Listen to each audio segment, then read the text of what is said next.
Why did Mysaria betray Rhaenyra? House of the Dragon Season 3, Episode 7 explained.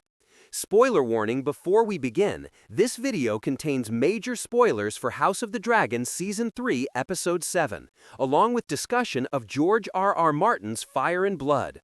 We'll explain what actually happens in the episode, what comes from the books, and why so many fans believe Mysaria's loyalty to Rhaenyra is beginning to crack. With that said, let's get started.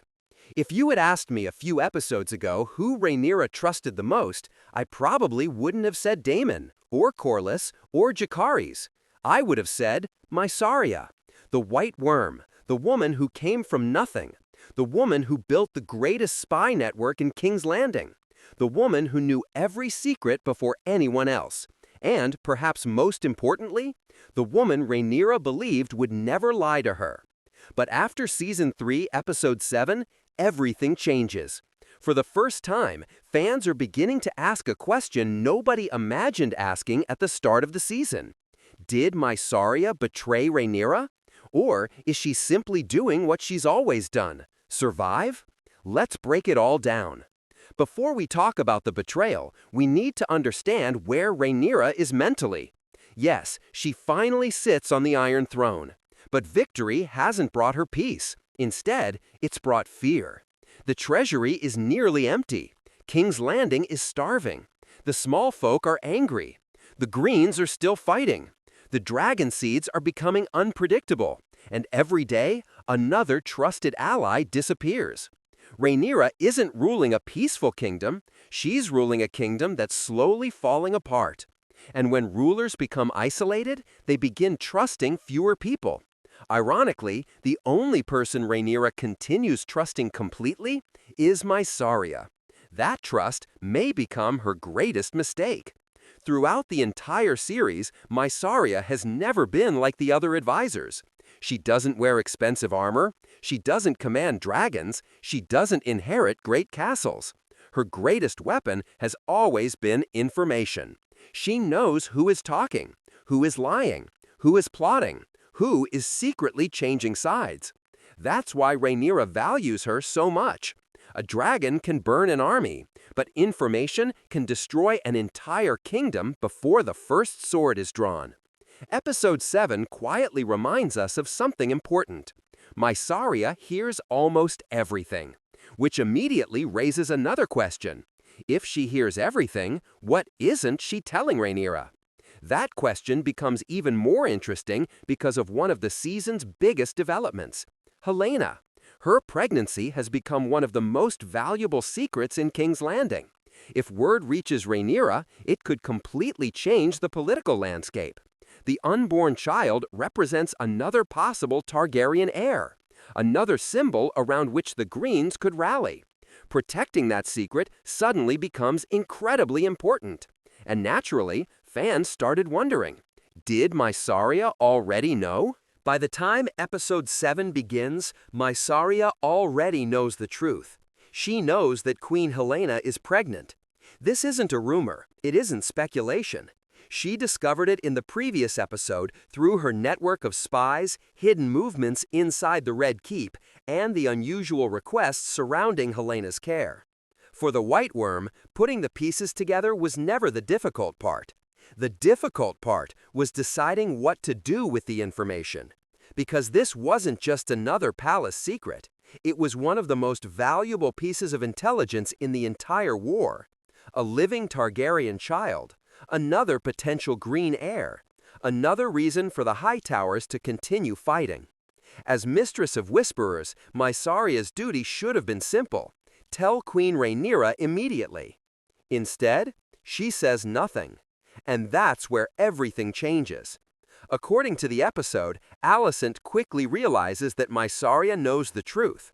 Rather than trying to silence her through violence, she appeals to something much more powerful: survival. Alicent understands Mysaria better than most people. She knows the White Worm has never lived by noble ideals. She survived King's Landing by adapting, by always staying one step ahead, by never putting all of her trust in a single ruler. Alicent reminds her that wars don't last forever. Queens fall. Kings die. Alliances change. And when that happens, the people who survive are the ones who always leave themselves another path. That conversation changes everything. For the first time, Mysaria begins thinking beyond Rhaenyra. She begins thinking about her own future. If Team Black wins, she still has Rhaenyra. If Team Green somehow returns to power, she now has a favor that Alicent will never forget. It's the perfect insurance policy. Then comes the moment that shocked many viewers. When Rhaenyra later speaks about Helena's pregnancy, Mysaria doesn't reveal that she already knew. She lies, calmly, confidently, without hesitation. It's a small moment, but politically, it's enormous. Because this isn't simply withholding information. This is the first time Mysaria deliberately places her own survival above her queen's trust.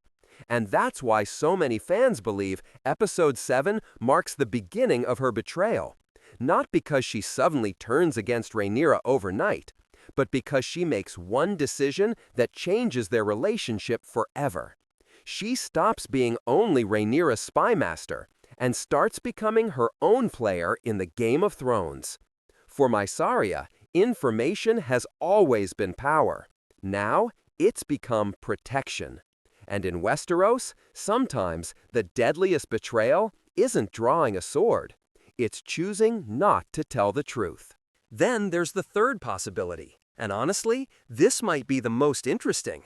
Mysaria isn't choosing Team Black. She isn't choosing Team Green. She's choosing Mysaria. For her entire life, every powerful person eventually abandoned her. Kings, princes, lords, they all treated her as something disposable. She survived because she never allowed herself to become completely dependent on anyone. Why would that suddenly change now? If Rhaenyra falls, Mysaria needs another way to survive. If Alicent falls, she needs another way to survive. Information becomes her insurance policy, her escape route, her greatest protection. That's completely consistent with the character we've known since Season 1. Now let's compare this with the books, because this is where many fans become confused. In Fire and Blood, Mysaria eventually becomes Rhaenyra's Mistress of Whisperers after the Blacks take King's Landing. She remains one of the Queen's closest advisors. But as Rhaenyra grows increasingly isolated, Mysaria begins feeding information that fuels her paranoia. Most famously, she warns Rhaenyra about Daemon and the dragon seed nettles. She suggests their relationship has become romantic. Whether she's telling the truth, exaggerating events, or deliberately manipulating the Queen, George R.R. Martin never gives us a clear answer. What matters is the result. Rhaenyra believes her, and that belief changes everything. She orders Nettles captured and executed. Daemon refuses. Instead of carrying out the order, he secretly helps Nettles escape. From that moment onward, the trust between Daemon and Rhaenyra is shattered. It's one of the turning points that eventually contributes to the collapse of Rhaenyra's rule. But here's the important distinction. That is book material. The television series hasn't fully reached those events yet. However, Episode 7 feels like it's laying the emotional groundwork for exactly that kind of tragedy. Not by showing the betrayal itself, but by showing the first cracks in a relationship built entirely on trust. There's another heartbreaking detail. Rhaenyra doesn't realize what's happening. She believes Mysaria is protecting her, guiding her, helping her make difficult decisions. And maybe, for a long time, she genuinely was. That's what makes this relationship so tragic. Not every betrayal begins with hatred. Sometimes it begins with two people who truly care about each other, slowly wanting different futures. Perhaps the greatest irony is that Mysaria may actually love Rhaenyra in her own way. Not romantically, not politically, but personally. She knows what it feels like to lose everything, to be ignored, to be powerless. She sees those same emotions growing inside Rhaenyra. The problem is, her solution isn't comfort. Her solution is control. She believes controlling information protects people. Rhaenyra believes trusting people makes them stronger. Eventually, those two philosophies cannot exist together. One of them has to break. And that's why Episode 7 feels so important. Not because Mysaria suddenly pulls out a dagger, not because she openly changes sides, but because trust begins disappearing. One hidden secret, one unanswered question, one conversation at a time. That's how kingdoms collapse in George R.R. Martin's world. Not always through dragons, sometimes through whispers. So, did Mysaria betray Rhaenyra? Right now, the show deliberately refuses to give us a simple answer. If you're only watching the television series, Episode 7 shows the beginning of growing suspicion, hidden agendas, and a relationship that's no longer as straightforward as it once seemed. If you've read Fire and Blood, you know this friendship eventually heads toward tragedy. Whether HBO follows the books exactly, changes Mysaria's motivations, or completely surprises us remains to be seen. One thing is certain, the White Worm has always understood one truth better than anyone else. In Westeros, information is worth more than dragons, and the person who controls the secrets often controls the kingdom. So what do you think? Has Mysaria truly betrayed Rhaenyra? Or is she secretly trying to save both the queen and the realm from an even greater disaster? Let me know your theories in the comments below. And if you enjoyed this breakdown, don't forget to like, subscribe, and turn on notifications for more House of the Dragon explainers, Fire and Blood lore, hidden details, and ending breakdowns.